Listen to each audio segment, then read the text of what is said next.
Hi, everybody. Welcome back to the PagerDuty Twitch channel. I'm Mandy Walls, DevOps advocate here at PagerDuty. It's Friday afternoon, so it's time for the How-To Happy Hour. We're here every Friday at 4 p.m. Eastern, 1 p.m. Pacific on twitch.tv/PagerDuty. If you want to contact us, you want to see something, you got questions, you can reach out. We're community-team@pagerduty.com, or you can ask on our forums, community.pagerduty.com. Next week, we've got a whole lot of stuff coming up on the channel. So pay attention because there's new stuff here, right? So Monday, Domain's going to have a demo showcase with a bunch of new features that have been coming out on the platform. That's going to happen Monday at 5 p.m. Eastern. That's not one of our usual times, so be aware. And then Tuesday at 1 p.m. Eastern, Jake and Forrest will be back with us. We're going to do a double feature for process automation release notes. We're going to be covering 4.12 and 4.13. That's going to cover some new Kubernetes stuff and a bunch of other cool releases. So you want to join us for that. Jose Antonio will be back on Thursday at 4 for Terraform time. And we'll be back here same time next week for How To Happy Hour. So right now, though, Nicole is with us. And we're going to talk API scopes this week. Very exciting. Yeah. Hey, folks. I'm Nakul Bhagat. I'm a product manager at PagerDuty, and I'm here to show you what we have in our treasure box, which is API scopes. And we are launching and by end of May. API scopes is a new feature, platform feature, which is basically built on top of OAuth. It is the most secure tech stack that we all know of, and super friendly for all the developer communities here. And we have we have been using OAuth, but it was very much focused on user credentials, right? Yeah. And so with API scopes, what we are bringing is we are bringing this scenario called act as app. And what that does is it is going to open up the access to APIs that we have at PagerDuty, which is going to be more controlled and flexible. More controlled in a way where today, if you compare it with API keys that we have, it's all or nothing when it comes to access to APIs at PagerDuty. With API scopes, we will make it a little bit more granular. So what that means is, okay, if you want access to only, let's say, incidents APIs, Teams APIs, and users APIs, but nothing else, you can do so with API scopes. So there you go. It's more controlled and granular and flexible because you can now register an app that can act as a user or act as an app. And act as a user means it uses the user credentials. So in the end, if the user doesn't have permissions, of course, the app will not be able to access the data. But when it comes to act as account or act as app, they can access those APIs based on the scopes defined during the app registration. Excellent. So if people are ready, I can jump into the demo and show a little sneak peek of what API scopes is all about and registration. All right, there you go. All right, cool. So let's start from the start. So I'm on my subdomain account at PagerDuty, and I am going to go into integrations. And notice this is something called app registration, which looks new, but it's not. It's the renaming of what we used to call developer mode. Now, developer mode really does make sense for a lot of folks. We got a lot of feedback, and we heard you. We renamed it to something called as app registration, which is self-explanatory. It is a portal to register my apps. Now, as you can see, I have a bunch of apps, right? What I'm going to go is I have already created my app called demo scoped OAuth app 2.0, added some brief description. And this is something that's new under functionality. Notice this is called scoped OAuth. That's the new OAuth feature that we are bringing in. We have renamed the existing or the old legacy OAuth called as classic user OAuth because that use case is limited. We are planning to get rid of it in further future, not near future. So stay tuned for those two. So let's go ahead and see what scoped OAuth looks like. Now, I have already registered a client here. Let me go ahead and do this. This is what the UI looks like. If I come over here, I can either enter the redirect URL or not, and then also select the scopes. Notice that they are called coarse grain scopes, which means these are the different resources or the APIs available at PagerDuty, and you can either select a scope of read only or write, and you can also pick and choose what you want. So here I have already picked incidents, and I have picked services.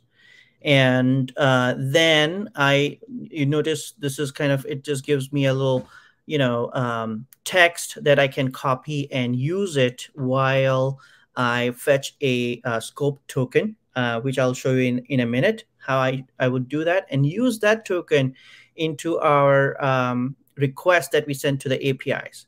So let me go ahead and do that. I'm going to open the terminal window. Let me know if people are able to see it. So I'm just firing off a curl command that's sent to the identity.pagerduty.com OAuth token. And then I have given my grant type, which is client credentials, and then client ID secret, and then the scope, which over here is as account, my subdomain, and then incidents.read and incidents.write. So once I hit enter, I do get a token that I would copy, and now I would use that in my Postman, and then I will see. Let's see. I have Teams. Let me go ahead and paste, and then see if I am able to send a request. No, which is expected because I have not selected the scope as for Teams. I had only selected for incidents and services.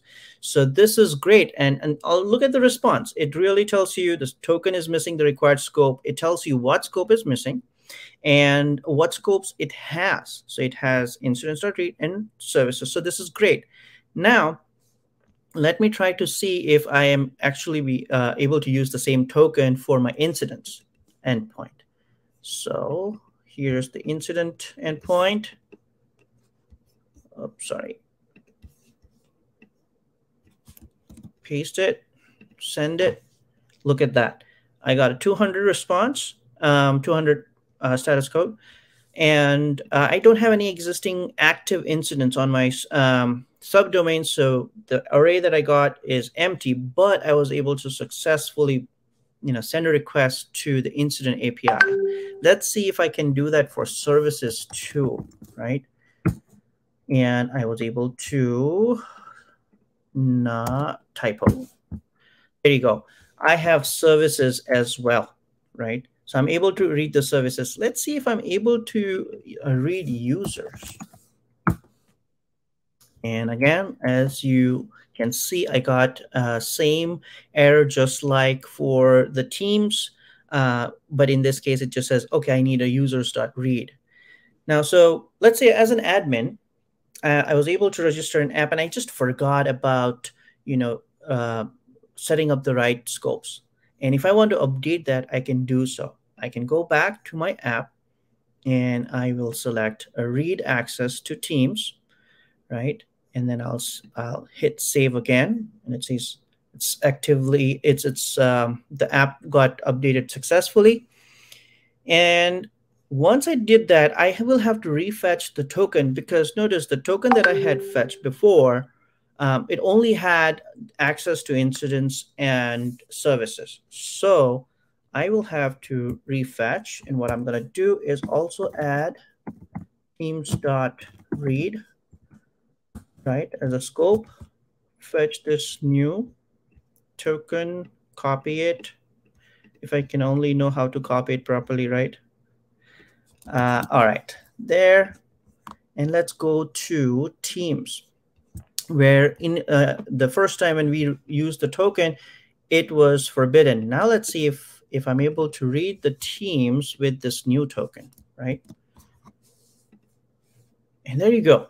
Look at that. It's I got 200. I was able to read Teams endpoint as well with this new, token that I fetched with the Teams.read scope.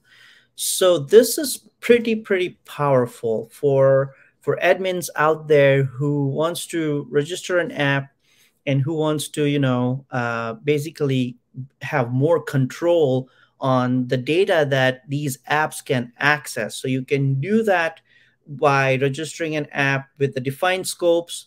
And that's one layer of protection. The second layer of protection is at the time when you actually really ask for the token, right?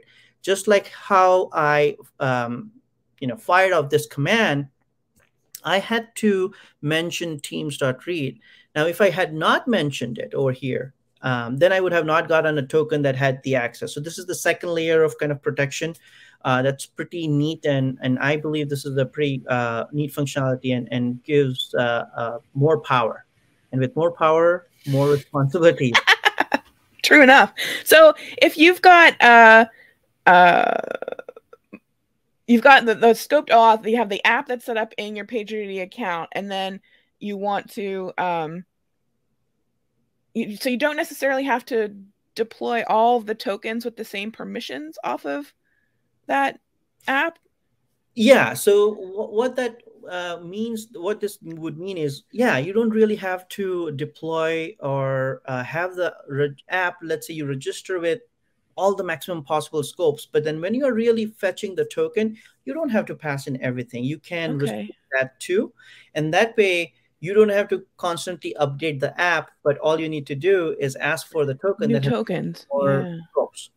Okay. So for teams that have sort of split responsibilities and things like that, what's their workflow look like? Is their account admin going to be the person that's sort of setting all this up and then granting tokens, or can anyone sort of put these together? How will that work for folks? That's a great question, Mandy. So this right now we are comparing this flow with the API keys, global API keys flow that, and we only restrict the account owners and the admins to really create those API keys. Okay. So we're going to do the same. We are going to follow the same model for API scopes as well. Now, down the line in the future, we are still exploring how we can, maybe open this up for team manager roles. But if we do that, then they will still have restrictions where they can only, let's say, register an app for act as user accounts. Okay. That scenario, because act as app is pretty powerful. We don't want that to be opened up by default. So there you go. And so that's kind of releasing this end of month. It's only available for private apps. We do plan to, the next milestone, just to give kind of highlight on the roadmap, we do plan to then extend this and even improve the UI, more like create it like a wizard-like experience. So it's more guided, so that's coming soon, hopefully around July, August timeframe. And then we will extend this API scopes for public apps as well. That is, now we have third-party vendors, third-party developers. They can also, leverage the scopes. They can publish with PagerDuty, and so it will appear on the PagerDuty integrations catalog, but they will come with scopes because they can just leverage that. And that's how we want our customers. It will just increase some trusts as well. It will help developers build that trust with the customers. So we believe this is going to be pretty powerful. And then eventually move away from the API keys that we have today. They're so nice and fuzzy. Like they protect nothing really. You can just use the same one over and over again. Yeah. Do the tokens have a life cycle? Will they expire, or will rotating those also fall to the admins? That's a great question. Yes. So they do expire. Ooh. They have a 30-day limit. Okay. And then unlike a typical token refresh mechanism, for act as account, we want the developer to again fetch, run the same command. So it's the same. There's no refresh token concept. Okay. It's just, we recommend that once you fetch the token, the timer starts for 30 days. If it expires, you have to fetch the token through the same way. And again, restart the timer, basically. So that's there for API scopes. And then for rotation, we are still open to ideas. We haven't come across the use case where people really are asking to rotate the secret. Yeah. But if we get more and more support from the community or ask from the community like yours, we'll surely consider it. Cool. And then one last question I have, and if anybody out there listening has questions, you can put them on the chat and we'll read them out. When we're using the API keys, the traditional ones, like they show up in a UI, so you know that they're out there, they have dates on them, yada yada. Is there also a way to see these tokens, or is everything like just related to that where the app is configured? So there is no way to actually see the tokens because they are pretty. That's like security aspect of it, right? Yeah. But what I can show you is if an event where you want to just revoke the tokens, you can do so by just going onto the UI. And there is a little danger zone here that says revoke all tokens. Ooh. And tying to that rotation of the credentials, actually, you can also, I mean, it's not really a great way of doing it, but you, at worst, you can also delete the client and register a new client. That's almost like rotating your, client. So you can kind of achieve the similar behavior by just deleting the client and then adding a new one through this flow. Okay. And do you have recommendations for folks? Should they set up different scoped apps for per team, per organization, for different parts of their organizations, or how should they do that? Yeah, that would be ideal. Like, think again, comparing this with the global API keys, what we have seen is, customers love to create multiple API keys and then they distribute to specific teams. They give that nice brief description about which team it belongs to. And then, so we recommend something similar. I take a similar approach where you can have the apps, registered for different teams, and then you can just distribute those credentials to those specific teams. That way they can use it and get the tokens. Moving forward, when we also enable that, with the public apps and when they have the act as user, I think there will be chances where there'll be possibilities where they just have to register one app, and then if the teams or the users don't really have the right permissions, then anyway they will not be able to perform any action. Yeah, so it will be better, but that's coming in the future. Okay, awesome. And so you said this will be GA at the end of the month. Are there plans for turning off the old API keys? Should we? Not yet. Not yet. Okay. But keep your eyes and ears open. It will. Time flies. So the sooner, it will be like a year will just pass by and you'll start listening to those news. Yeah. Definitely. So for as things get added to the API, then are we anticipating that everything that's coming in, anything, the new features or new endpoints in the API, they'll all be scoped automatically when they're released? That is correct. We have about 220 APIs, right? And we are already covering 200 APIs right now. By end of May, we'll cover the rest of the 20 APIs as well. So at this point, it will be 100%. All the APIs will be supporting API scopes. And moving forward, any new API is launched, they will by default support API scopes as well. Excellent. So that we should be covered from that aspect.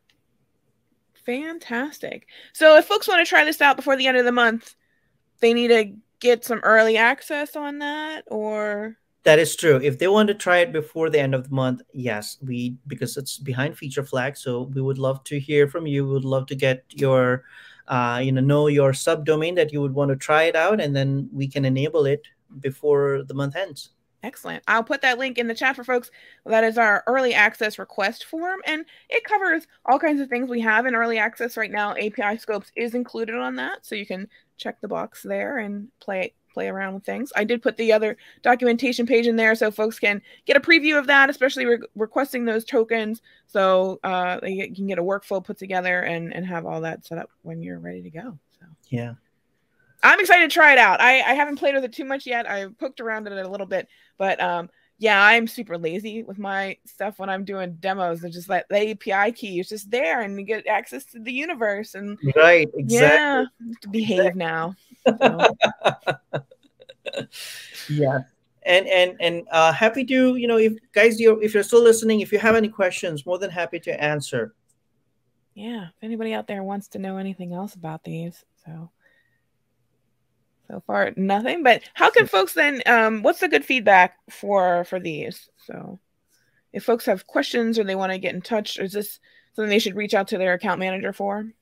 Yeah, that would be the ideal process, where you reach out to your account managers and just push it, talk about API scopes, and so that way they can reach to me, and then I can take the next steps. Awesome. Is there plans to put this in PDU for folks too? If people want, sure. Absolutely.